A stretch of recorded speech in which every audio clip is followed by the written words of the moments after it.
Welcome back to the Boomerang Podcast. I'm Matt. And I'm Drew. And we're sponsored, of course, by the one and only Midas Gold Group, where Drew and I happen to also be brokers of gold and silver, physical gold and physical silver. And today, what are we going to talk about, Drew? Well, I figured we talk a little bit about the banks, the RNC debate that probably nobody watched last night. I didn't watch it. Yeah, it's what I kind of assumed. But first, I just want to start off, just ask you a simple question, Matt. I want to hear your question, but you know what I was watching was the 2016 debates. Yeah, because I can't get enough Trump. I can't get enough of him just bashing Jeb. Remember, soon you're going to be off the stage. Remember that one? This is a tough business to run for president. I know you're a tough guy, Jeb. And we need to have a leader that is real principled. tough. You're never going to be president of the United States tough, by insulting Jeb, your way to the let's presidency. see. I'm at 42 and you're at 3. So Doesn't matter. far I'm doing better. Doesn't matter. So far I'm doing better.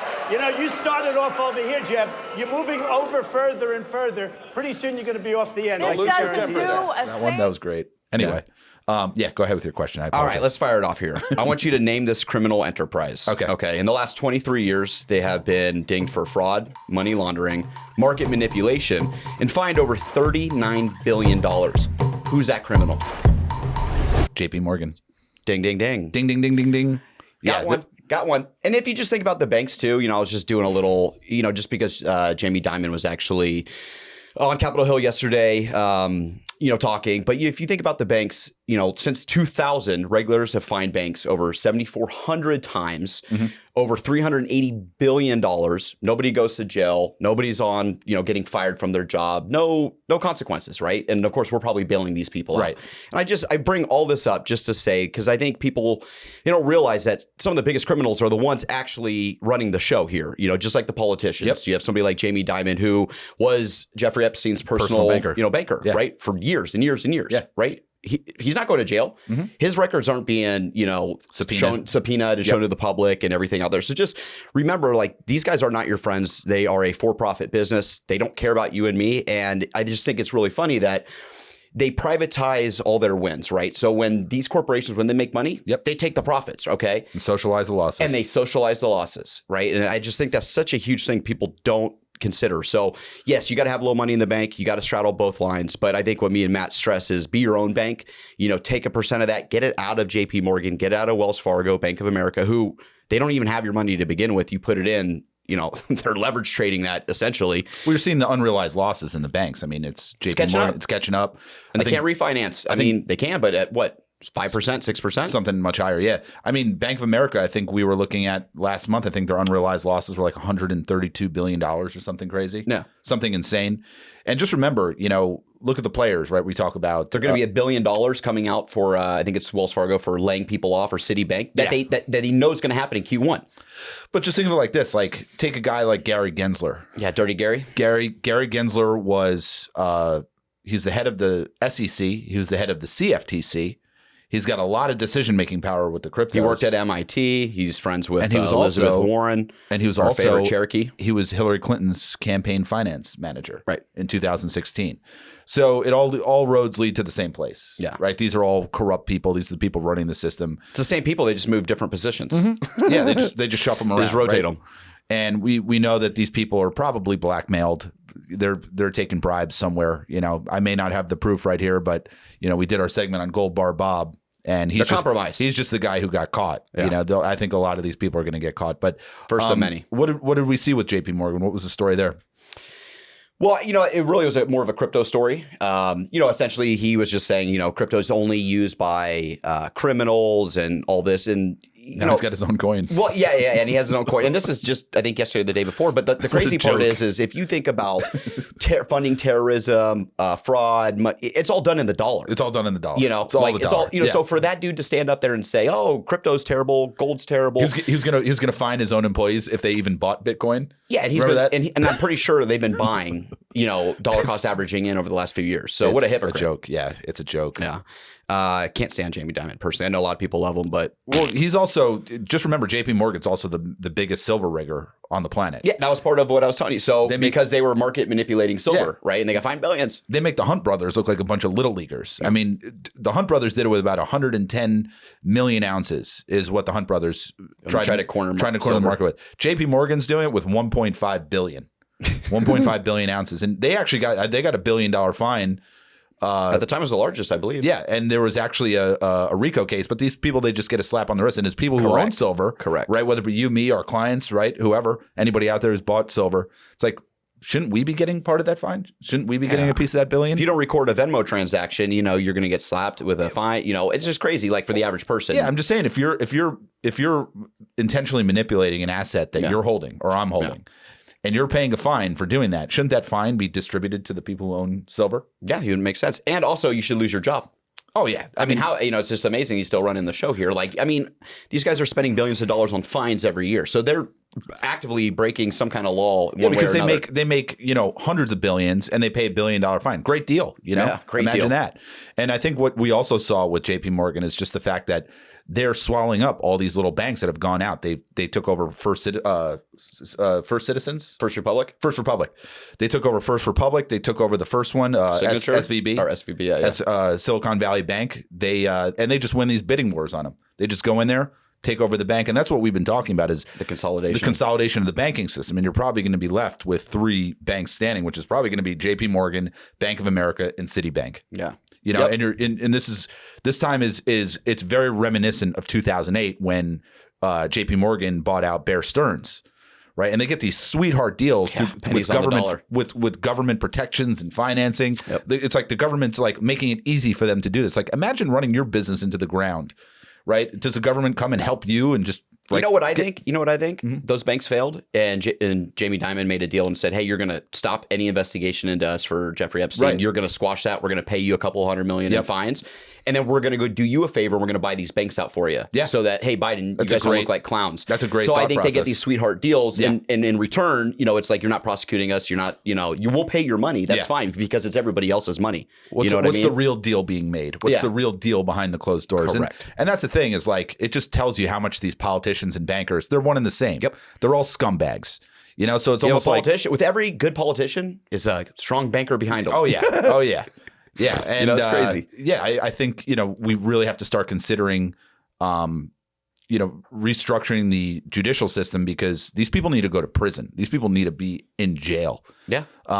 Because you or me would be if we did the same. Yeah, we'd be anybody watching, you know, would be, you know, prosecuted probably to the fullest extent. It's a club and you ain't in it. Yep. It's a club and you ain't in it. So we'll probably see more banks fail. We'll see more picking up of these banks by the bigger banks, the JP Morgans of the world. It's a nightmare. And hey, I have a question. Yeah, sure. Because it's like you know, we talk about the banks, you know, are getting bailed out by the government, right? "Quote unquote," the government. But in reality, like the government is the people, Sure, like the people's money, right? And so we're bailing them out. Oh, wait, exactly. But they have us saying the government, like the government's there to help. It's awesome. And what's crazy? It's like what sucks is that we in order to operate, because we still do operate using the USD, you know, the currency, right?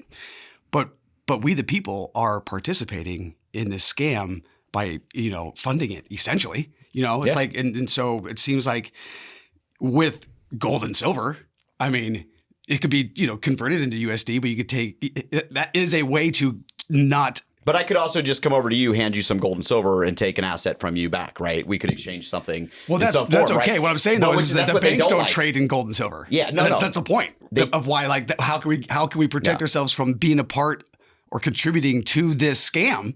Right, is to you almost got to play in it. But the thing is, you know, they may not deal in gold and silver, but they do, right? When we bring up JP Morgan getting fined $1 billion because they're manipulating the price of silver, they may not be buying it physically, but you know, they own the amount of silver paper contracts. They physically have 1.5 billion ounces. Yeah, and then what they can do is leverage that, and they can put a huge short or a huge, you know, and push it any way they want. They can push the price anywhere they want. Just to give people an idea, for every $1 that silver goes up based on their short position, I think Bank of America loses $800 million. So you could actually argue that silver skyrocketing would literally take down these banks, and that could be in play. Now, my question is, they might have a short position, but at some point, if they see the writing on the wall and they're like, okay, we just can't hold it back anymore, they can just flip that to a long position, and then you would really see things like gold and silver absolutely skyrocket. Yep. And I think a lot of times with, you know, whales, I like to call them, people that can market movers, right? People that have that, you know, entities or people that can move a market. But if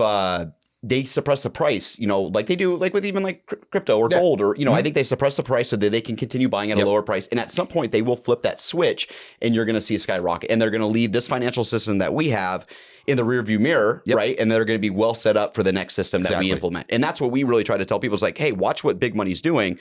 You might be the average person out there, just the average person who's like, I don't have any gold and silver, but I, have $2,000. Is that enough? Yeah. Start slowly. It's not an all or nothing. Start dollar cost averaging into this asset class with just your excess money. In Bidenomics, you probably don't have excess money, but ideally you're able to slowly buy in. There's probably a window I would estimate based on our conversation with Juan. I'd say we probably have a good year's time to really get your stack up, whether that be gold or silver, especially the silver. I think you could see the silver, the window to buy silver. I think you could see it completely close up. Yeah.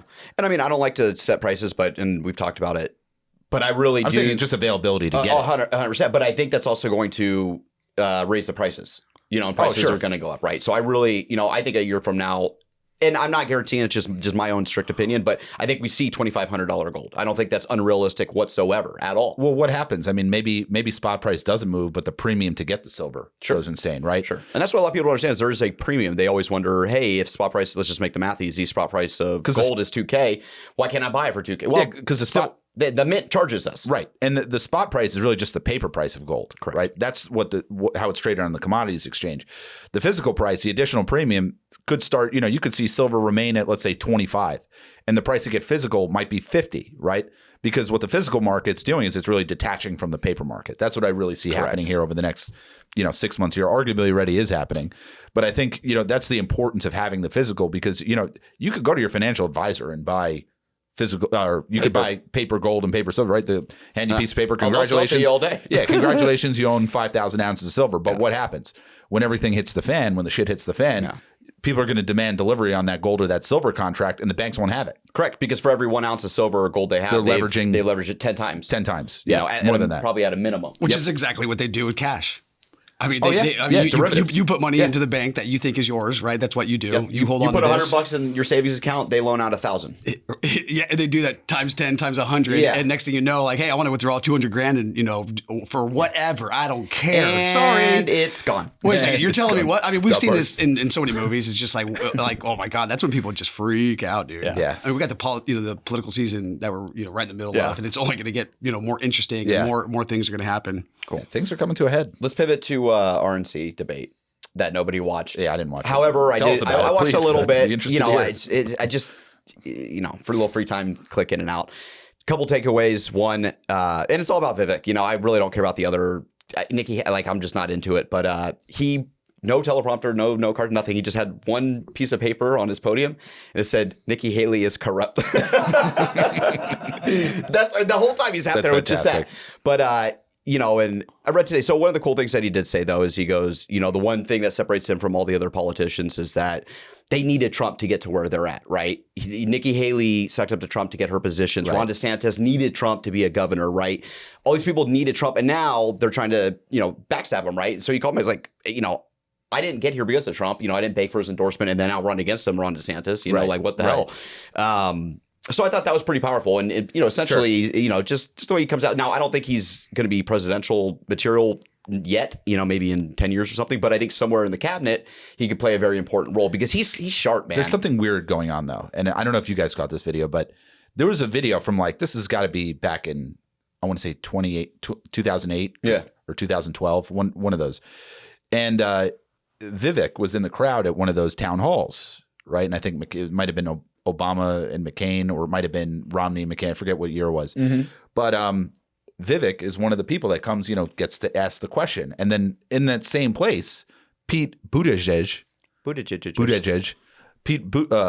What's his real name? Moran? Paul Moran. Is there footage of him asking the question? Yeah, there's footage, but they're both there asking the questions, and it's like, and then boom, now they're in politics. Yeah. Reverend Sharpton, hello. I'm Vivek, and I want to ask you. Last week on the show we had Senator Kerry, and this week and the week before we had Senator Edwards. And my question for you is, of all the Democratic candidates out there, why should I vote for the one with the least political experience. Presidential candidate not attending tomorrow's youth-oriented Rock the Vote forum? And do you think young people's votes matter in your campaign? They matter a lot. That's why I'm here tonight. It's like, what's going on here? Well, I want to. Well, I mean, Pete was a mayor, and I guess Vivek is just His friend, billionaire. his very good friend, was also arrested for child rape or something. Who? Pete Buttigieg. Oh, Buttigieg. His Yeah. good buddy. Yeah. So it's like it tells you what those people are involved in. Yeah, sickos. Real weirdos. But it's one of those things you look at it and you're just like, okay, this is like everything's staged. Like I just look at everything weird is it? staged. Yeah. That's why it's so hard for me to even like entertain these debates. Oh, dude, there's nothing to watch. I can't There's watch nothing them. to watch. You watch the highlight reel. I watch the Trump highlight reels. Only Rosie O'Donnell. It's the greatest. It's the greatest debate moment in U.S. history. You've called women you don't like fat pigs, dogs, slobs, and disgusting animals. Your Twitter account. Only Rosie several- O'Donnell. No one did it better. Yeah, he nailed it. 2016. All right, last question. Yeah. RFK Jr. came out and said, "Hey, I've been on Epstein's plane twice. Right? Didn't go to the island. Been on the plane. Right. Do you think that hurts him? Do you think that affects? Is it a big deal? Is it not a deal? Does it kind of take him off? It's one of those things where he said his wife at the time. I don't know if it's just because he's had a couple, but his wife, at least at the time, was friends with Ghislaine, whatever her name is, Maxwell. And for whatever reason, they hopped on a flight and to wherever, right, to two different places. So I'm just curious, like, do you think that hurts his chances as running? Do you think he loses support, or do people care? It's tough to say. I think RFK Jr. and Trump on a certain level are working together, right? He's basically making it impossible for the Democrats to get the votes that they need in order to win an election. Not that they're going to, right? He's going to split the vote, right, as they would say. I think RFK Jr. I think he's an operative, and I think he's been an operative for a long time because I think at the end of this, is he like Ross Perot? I don't know if you remember, but back in the 90s when it's going to be first George Bush ran, I know the situation. He would have won. Yeah. And he lost to Clinton because of Ross Perot. Yeah. So is it one of those things? It's one of those things, right? It's a Ross Perot situation, but I also think at the same time, I think RFK Jr. is setting the stage. I think he's working with Trump because he understands the deep state just as well as anybody, better than anybody. I mean, his own father was killed by the deep state, right? We talked about that with Rachel. I think there's a much bigger play going on here that people don't, you wouldn't think of it in these terms. But I do think I don't think RFK being on Epstein's plane is a big deal. If anything, it's going to force other politicians to answer that very same question. The politicians that not only have been on the plane, but also been to the island. Correct. Right. Chris Wallace has been to the island. Right. Yeah. Chris Wallace, the douchebag from Fox News, or now he's on CNN.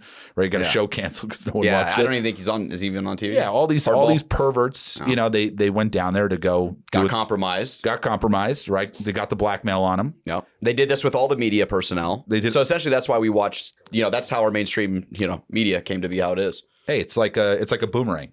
Right. What goes around comes around. Yeah. And it's coming around. I can tell you that right now. It's going to come around. So these people, I look forward to their demise, and I think everybody should just sit back, enjoy watching these people burn themselves to the ground. Other than that, I think I would just say I'd leave you with this: enjoy the show.